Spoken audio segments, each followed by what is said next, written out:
This is the third video in the series on financial liquidity.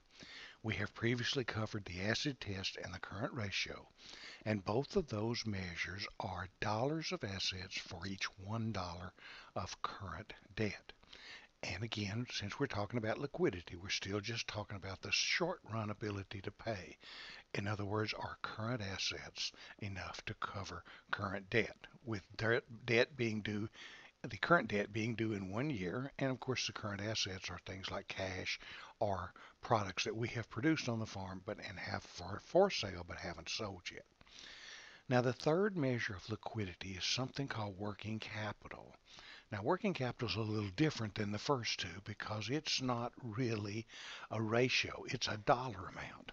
And we define working capital as simply current assets minus current liabilities.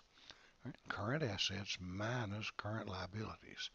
So let's get down here in working capital, and I'll type equal, and I'll go up here and click on current assets minus, and I'll click on current liabilities, and I get 242,972. Now, what does that number tell me? It simply says, as of December 31st, 2014, we had enough current assets if they could all be sold at the values that we estimated in the chart of accounts. They could be sold, they'd generate $418,984, this number right there.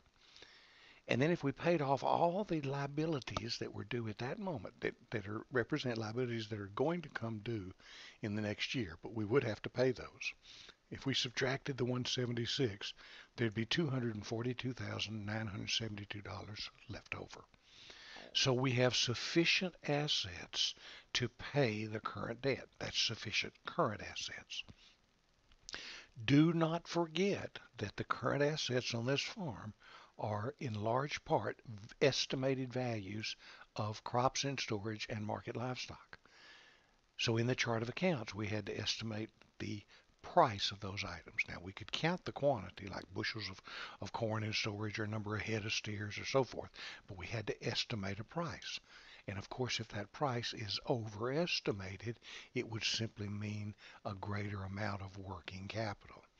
So the concept of working capital is if you sold all of your current assets at their current value in the chart of accounts, you paid all of your current liabilities, things due in a year, is there any funds left over? Of course, if that number is negative, it simply means you got a liquidity problem and you don't have enough current assets to pay the current debt. But again, it's a liquidity issue, not an overall wealth issue.